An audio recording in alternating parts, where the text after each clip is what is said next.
నమస్తే, welcome to ఒక TV. నేను మీ బాను. ప్రస్తుతం ధర్నా చౌక్ లో కవిత గారి ఆధ్వర్యంలో ఒక మహా ధర్నా అయితే ఏర్పాటు చేయడం. బీసీలకు కామారెడ్డిలో డిక్లరేషన్ 42% డిక్లరేషన్ అమలు చేస్తారని చెప్పి ఇప్పటికీ అసలు ప్రభుత్వం ఎలాంటి దానిపైన కార్యాచరణ చేయట్లేదని చెప్పి ఒక కోపంతో చాలా మంది బీసీలు అయితే ఉన్నారు. దానికి సంబంధించి మాట్లాడదాం. పవన్ గౌడ్ గారు మాట్లాడుతున్నారు. అక్కడ చెప్పండి, 42% రిజర్వేషన్ ఇస్తా అని చెప్పి స్థానిక సంస్థల్లో కూడా రాబోతా ఉన్నాయి. ఎలాంటి దానిపైన ఎలాంటి యాక్షన్ తీసుకున్నట్టే కనిపిస్తుంది. ఎట్లా తీసుకొచ్చింది ఆయన దేని మీద యాక్షన్ తీసుకోవడం అనేసి తెలంగాణ సమాజానికి మొత్తం అర్థమైపోయింది. 6 గ్యారెంటీల విషయంలో గారడి చేసిండు అనేసి రాష్ట్ర ప్రజలందరికీ తెలిసిపోయింది. ఇప్పుడు ఏదైతే బీసీ డిక్లరేషన్ అనేసి కామారెడ్డి ప్రజలను మోసం చేయడానికి, కామారెడ్డి సాక్షిగా తెలంగాణ రాష్ట్ర బీసీ సామాజిక వర్గాన్ని మోసం చేయడానికి ఒక డిక్లరేషన్ ఇచ్చిండు. ఏమన్నాడు?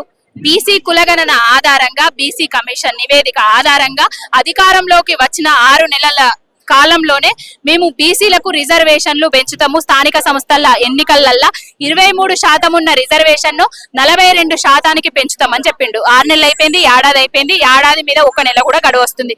ఇప్పటి వరకు ఎలాంటి రిజర్వేషన్ల పెంపు లేకుండా, కులగణన సరిగా చేయకుండా కాలయాపన చేస్తున్నాడు ఈ రేవంత్ రెడ్డి. ఆయన ఇచ్చిన హామీలను నెరవేర్చడంలోనే, ఆయన ఇచ్చిన హామీలు నెరవేర్చకపోవడంతోనే ఆయన ఇచ్చిన హామీలను మేము గుర్తుకు చేస్తున్నాం. ఆయనకు ఈ కులగణన అయితే దేశీయులు ఇలాంటి దానికి సంబంధించిన ఇన్ఫర్మేషన్ బయటికి రాలేదు. అసలు దీనిపైన నిజంగానే బీసీలందరికీ న్యాయం జరిగిపోతుందా? ఎక్కడ కులగణన అన్నారు? ఆ పేపర్లు రోడ్ల మీద అక్కడిక్కడ పడ్డాయి, మనం అందరం చూసినాం. కులగణన అని ఇంటింటికి వచ్చి ఒక సర్వే చేసిండ్రు.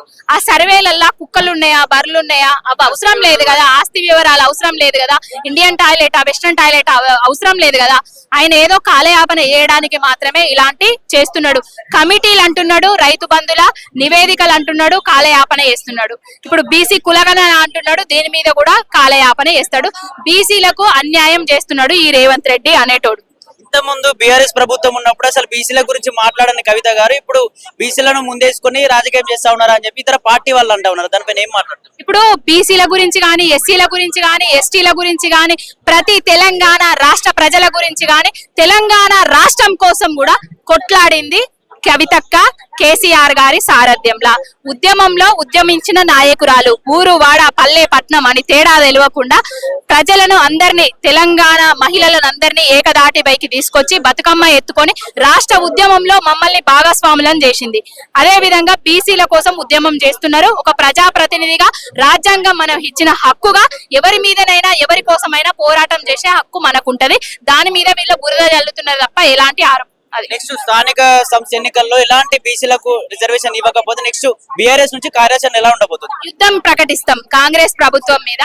బీసీలకు జరుగుతున్న అన్యాయాన్ని ఎక్కడికక్కడ ఎండగడతాం. కాంగ్రెస్ ప్రభుత్వం మీద నినదిస్తాం. థ్యాంక్ యూ అక్క.